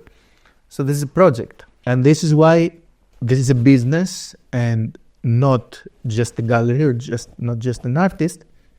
And this is why I call it I Make Good Art, because it's the orchestration and the composition and the curation and the sequence of marketing and advertising and promotion, and even doing this video right now, like all the steps I need to take to make my art useful is part of the art itself. I use the word useful because in the very end, that's how I can serve the world. If I actually do something useful, if I am doing something useful, there's the component of making something and then putting it to work. So if I am correct in my bubble that U equals good, they equals bad is a fucking masterpiece, there is no way this can be a masterpiece if it's not everywhere, because part of it being a masterpiece is to be appreciated. You can argue that, no, Antony, if you see a Fabergé egg that only 10 people have seen, it's still a masterpiece of craftsmanship. And I would agree with you, but U equals good, they equals bad is a different type of a masterpiece, if it is at all. It doesn't need craftsmanship to write it or to say it. It's nothing. It's the easiest thing. So this is not what makes it so important. What makes it so important would be its capacity and its actual pragmatic spread in the world and actually do the good work it is supposed to be doing. If it does good work, what if, I'm just going very far in the abstraction, but what if for some stupid reason that I cannot think of right now, we equals good, they equals bad can harm people, can harm the society? What if my conviction that we would all benefit by having this printed, exposed in different places. The conviction is that it would make our lives better.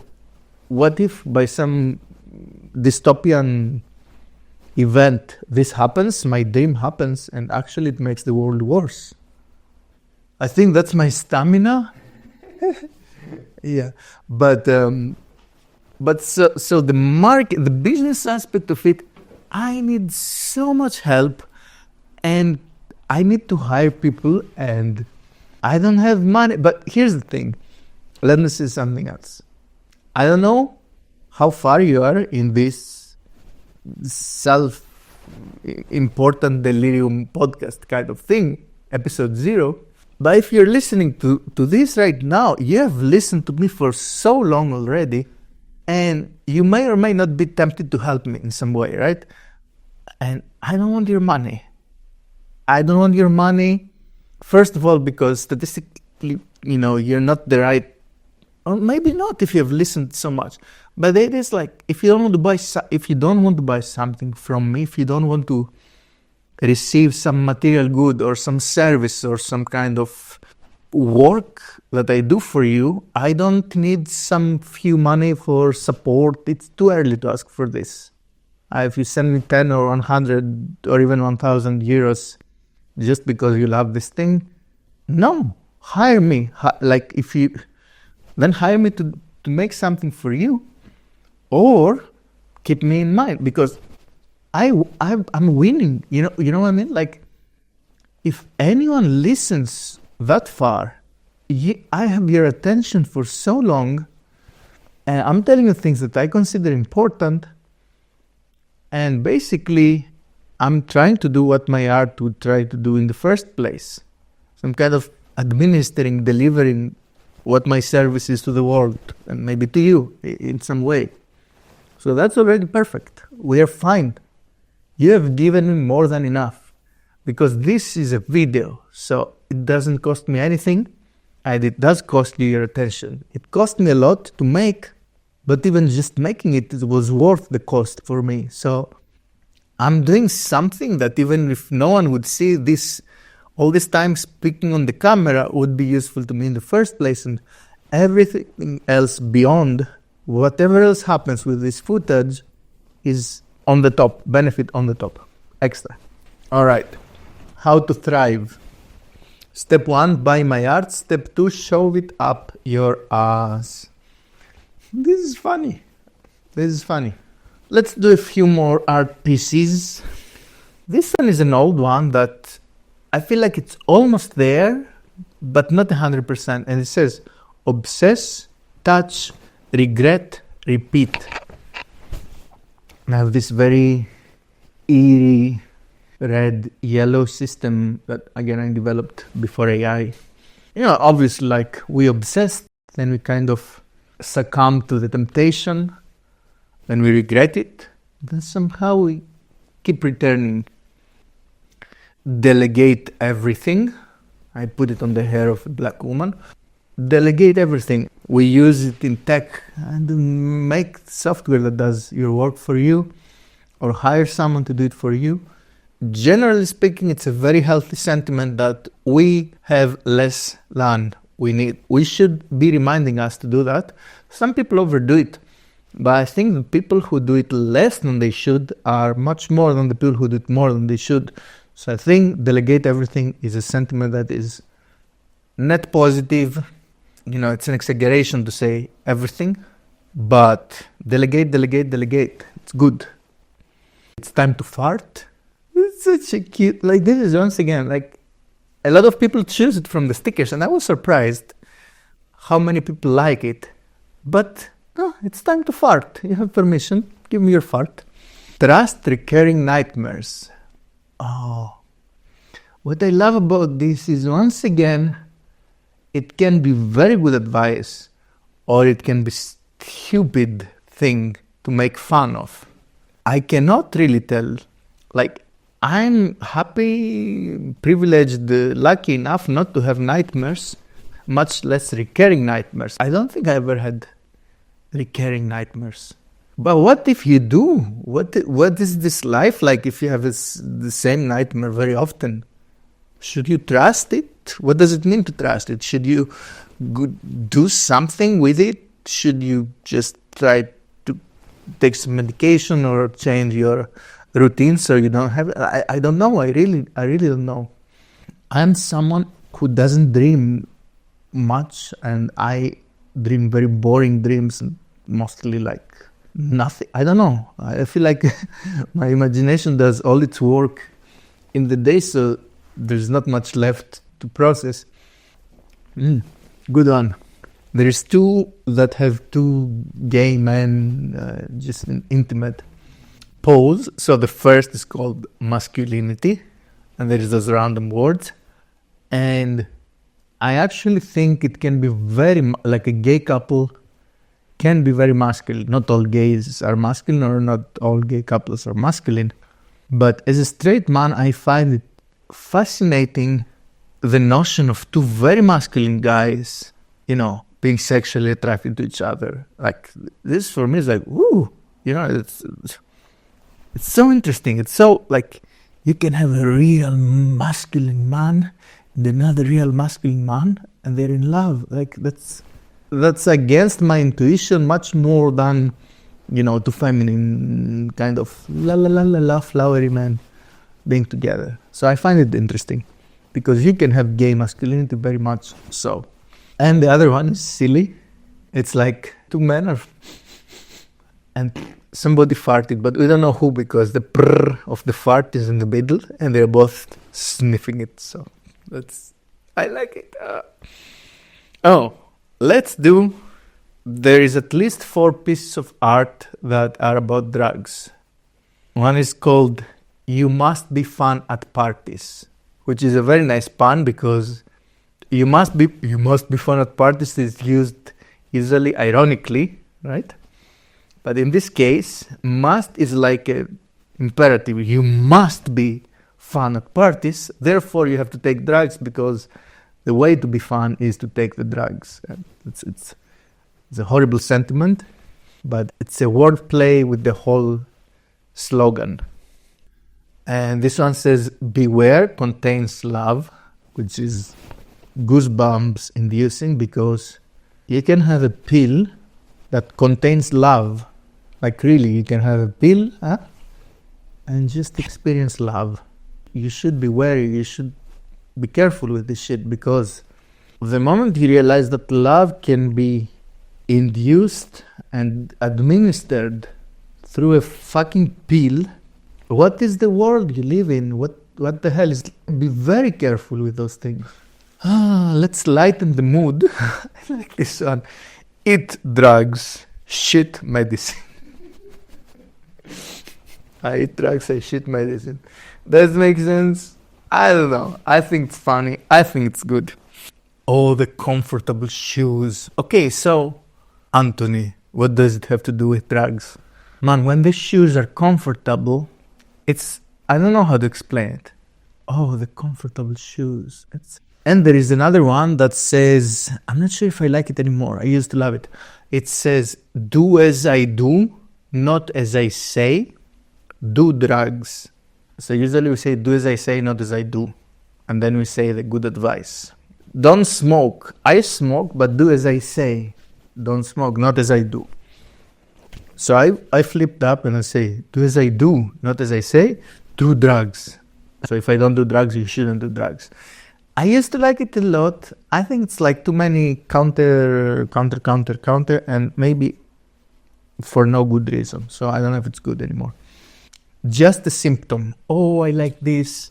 Because we can underplay and dismiss any behavior, any activity as just a symptom of a bigger problem. And sometimes this is useful because it's a compassionate way to approach a problem. It's like, oh, if you're stealing bread, it's just the symptom for the society you live in that you don't have bread to feed your family, right? If you're a psychopath, it's just the symptom of your brain tumor. Okay, I forgot the other side. They're all correlated. Not sure if I like it. So I put the ones I still like, but not as much in the end. Let's agree to disagree. Let's agree to disagree if you put it in the context of a horrible atrocity, it's the argument that some people make, like, you cannot say let's agree to disagree with murderers and Nazis and suicide bombers. Like, this is not disagree. This is you need to be locked up, right? It's a lazy, cowardly, intellectual, cowardly thing that you can be blamed to say. Like, no, I think you're wrong and I think you're dangerous. And can I still be compassionate to you if I think you're these things? Maybe, maybe not. I don't know. Make rice happen. I love this. It's an old one. It's a silly one. There is a black woman in white and she holds the sign, make rice happen. Like, I don't know. I like it. Doesn't need to mean something. This text is hate speech because it identifies as hate speech. I absolutely disagree with the concept of protected groups, protected identities. If I say something hateful to a person that looks like this, it's legal. And if I say something hateful to a person on a wheelchair, it's illegal and I can get a fine. Like, what the hell is this condescending, horrible double standard? I don't like it. I think it harms every person involved to consider protect groups and different rules for different people depending on how they look or their sexual orientation or where they're from or whatever. This is like benign racism and caste systems that try to counteract social problems, but in a very clumsy and dangerous way, in my opinion. Oh, one of my favorite ones, I haven't printed it yet even. It says, I need to phrase it properly because this is a t-shirt. We are not castrated, just constipated. Or you can phrase it, you are not castrated, just constipated. Not castrated, just constipated. These words, castrated and constipated, why? Okay, let me explain if it's not clear already. If I am castrated,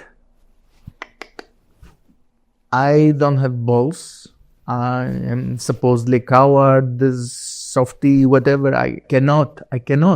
If I'm castrated, I cannot. If I am constipated, I still cannot. But all I need is just have this big shit and just, my vision becomes high definition again and I'm able to act and be a person again. And so the argument, the point, the very optimistic and hopeful sentiment is that if you see a person and you think he or she is castrated, they're just, no hope, man, you're castrated. You're just a muffled, buffle, nothing. No, maybe they're just constipated. Maybe they need a big shit, a big release, a big awakening, whatever. And then they're back to, or for the first time, contributing to the world and serving society as it's our duty, in my opinion, which many people will disagree. I think this is the last of the artworks I have in this list. There's so many more. It's silly how many there are. But I love this one so much. And it says, if I had depression, I wouldn't be happy now. And okay, duh, obviously, but this is so obvious and so unexpected and so yeah, sure, if you had depression, you wouldn't be happy. Are you happy? So good, so good. All right. There is so much more art to go through. I'm gonna stop with the art and I'm gonna answer some questions regarding. I think I can make very good art with checklists. It's a project in the back burner that I started creating checklists with absurd things. But, I stopped making checklists as art because they can be dangerous. We are so fucking stupid. I want to make so there's this thing like kill yourself, eat shit, die, kill yourself, okay? I want to be very careful with those things, just in the odd case that somehow my work resonates with a lot of people or a slice of people.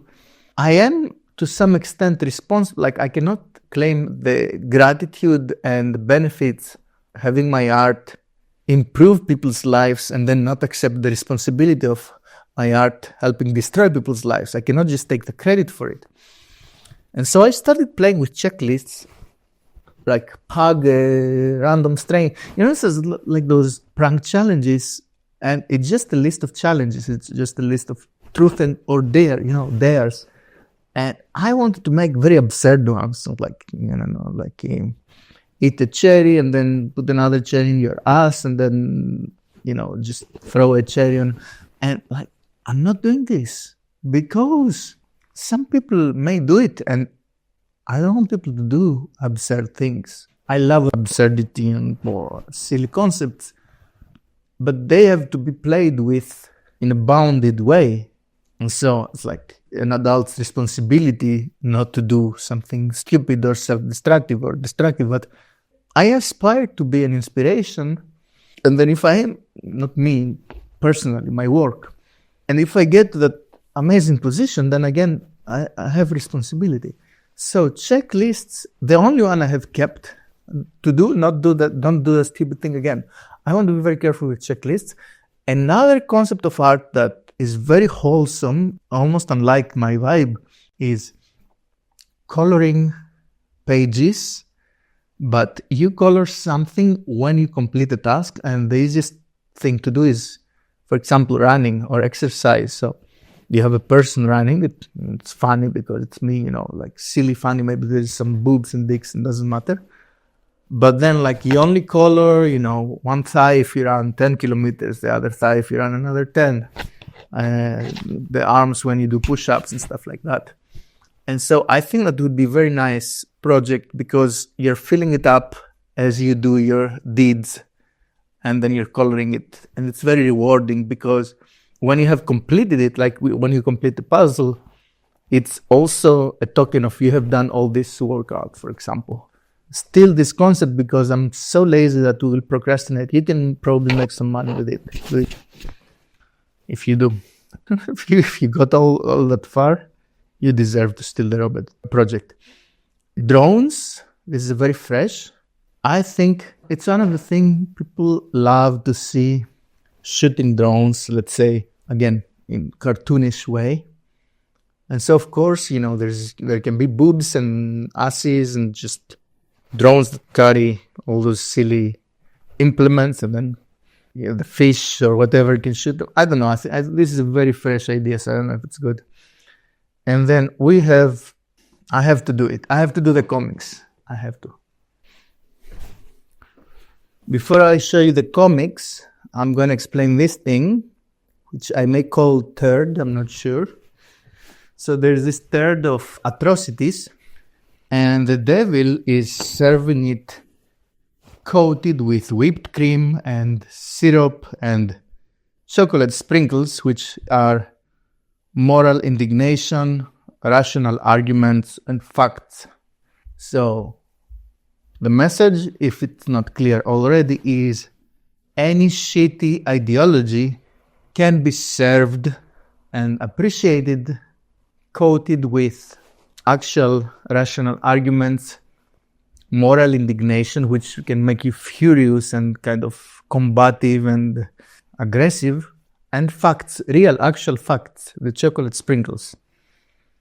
You can still have these delicious things, and the core of your serving to be a stinky turd. And this is what devil does. But what about the comics? Well, that's also cute. Hitler farted, ergo, if you fart, you're a Nazi. Again, it's like, just because somebody did something, if you do the same thing, it doesn't mean that you're horrible. If you like Wagner, it doesn't mean that you like Nazi Germany. Alright, so these are very simple strip comics. I'll put on the screen. God watches. Yes, God watch me. Repent later. I don't think I need to explain most of them. They're pretty self-explanatory. Oh, I love this one. Mea culpa. It's my fault. Fuck off. So I love this one because in my mind, people who say mea culpa they somehow manage to bring the attention to them again. So if I fucked up, I want to say, hey man, it's my fault, forgive me. If I say mea culpa, I say, oh, mea culpa, it's almost like not an apology. Like it's an apology, but not an apology because you fancy bastard, you use Latin to say, like, fuck off. Yeah, that's what it means. Oh, cut me, you two, and they're in love. They are holding the razors. Do better. About to. There's Mark Cuban, this billionaire on Shark Tank, that he really thinks he's a morally superior guy. And he had an interview conversation with another guy, Vivek Ramaswamy. And when he showed up to do the interview online, he was wearing this t-shirt that said, be a better human. And I found it so condescending. So this sketch is a bit inspired by Mark Cuban. Do better, about to. She's gonna just smash his head with the Morning Star. I don't know if I'm ready to show some of these things. They're a little bit creepy. Ooh. Yes, fuck my ancestors, and she's filming it on. Again, some of these comics are very clearly mocking the extreme, naive, radical, progressive vibe that dominates social media and stuff like that. This is very real. I eat shit. I do shit. And they fall in love. They need each other. It's horrible, but true. This is funny. Sleep well. Eat shit. Because she left him with a boner. But see, he's a gentleman. And in the same vibe, come here, money. This is all the internet, right? Am I diverse enough? Just fart more often. Again, this is like, if you want to be offended, you can, but it's so silly. Relax? Maybe. Shit. Like, relax, and I'm pointing with the gun. The guy who says relax is the art. Is silly. Obese? Pregnant. So usually we think people are pregnant, but they're obese. But this guy thinks she's obese and she's... Now, let's talk about who are your favorite artists. My favorite artist. Oh my God. So I don't really get art, at least not in a form that looks a bit similar to what I make, but probably that's why I make it, because it's hard for me to see something visual in a museum, just feel the vibes. And I've been to quite some galleries, quite some museums, and I feel like an ungrateful, dummy, idiot monkey that I cannot appreciate what I see. Like, sometimes some things resonate, but I almost feel I'm doing it wrong. Like, I don't know how to consume art. I don't know how to appreciate art. So my favorite artists, in the sense of making pictures, paintings, I think some people make something that's very beautiful, and then when you hear the story, you're also, I don't know. I will tell you what art I can appreciate and I can resonate with, and that is comedy, especially stand-up comedy. I think some of the bits of some stand-up comedians are so perfect, is the word. Perfectly delivered, perfectly encapsulating a sentiment that we don't even dare to imagine, and we are not able to put in words.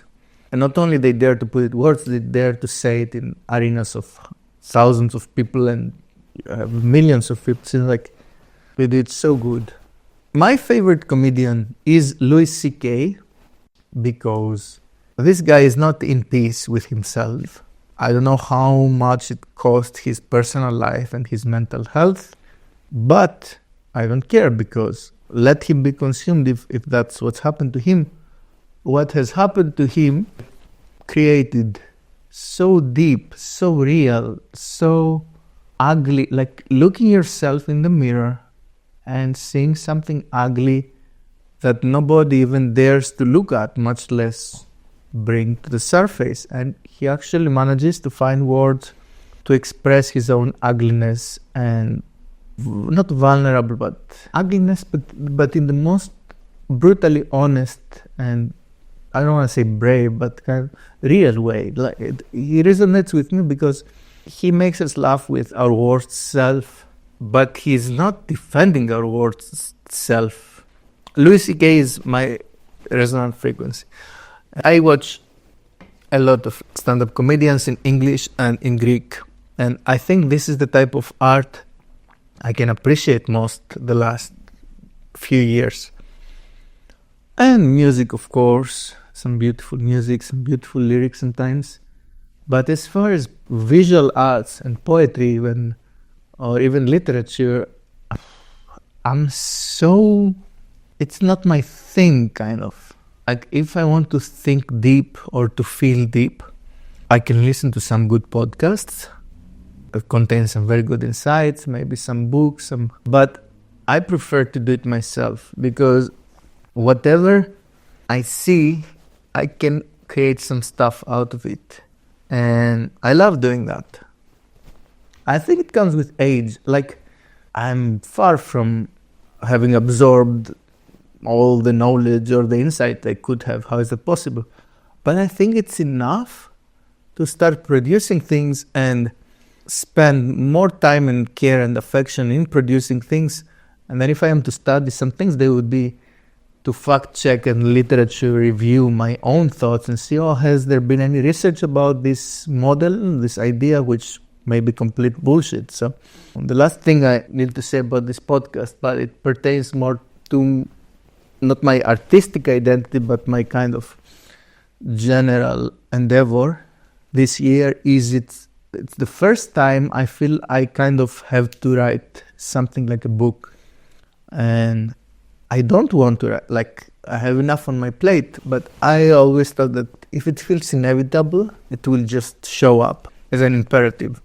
And it's very early to speak about it, but I think there's enough topics.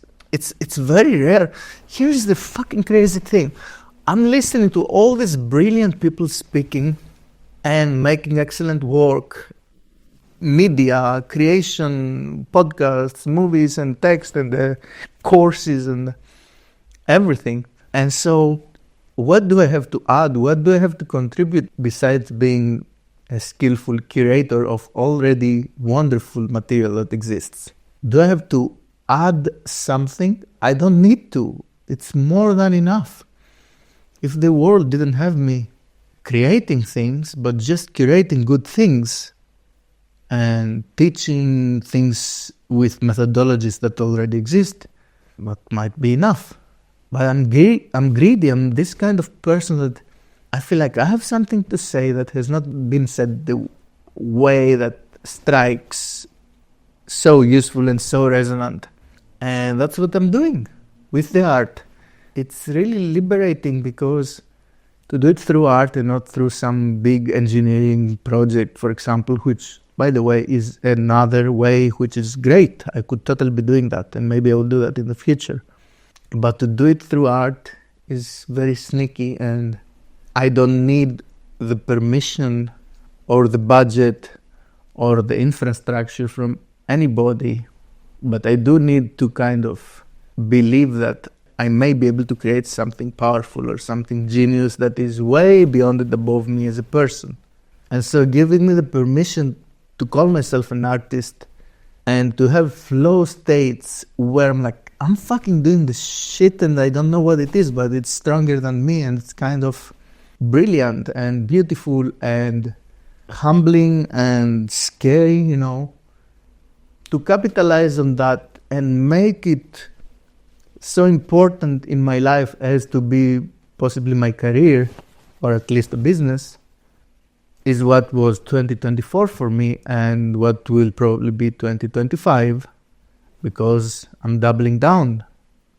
I'll keep doing that until I'll keep doing that. I don't see how I can stop now. And the funny thing is that unless you skip to the end of the video for some reason, if you have watched even 5 minutes of this massive thing, you're a part of it. Like, you cannot unsee what you've seen, you cannot unhear what you've heard. And somehow the things I show you now is best I have. I could only have packaged it in a better way, in a more, catchy and kind of digestible way. But besides the packaging, which is a very long monologue, basically, I don't have anything better for you than this right now, at this moment. And so thank you for your attention and your time. And this is the episode 0 of the Antony Kalogerakis podcast. And at least in this channel of, my name, you will not see me like this very often, because my default state of conducting myself will be podcast host, interviewer, science, psychology, communicator. And then there is the other YouTube channel of imakegoodart.de or imakegoodart, where I will be posting some art. But once again, I will not depend on YouTube for my media work. So if you really, really want to keep in touch and stay updated, you can add me on LinkedIn. You can send me an email in antony.good.art@gmail.com, or just do nothing and I will find you again sooner or later.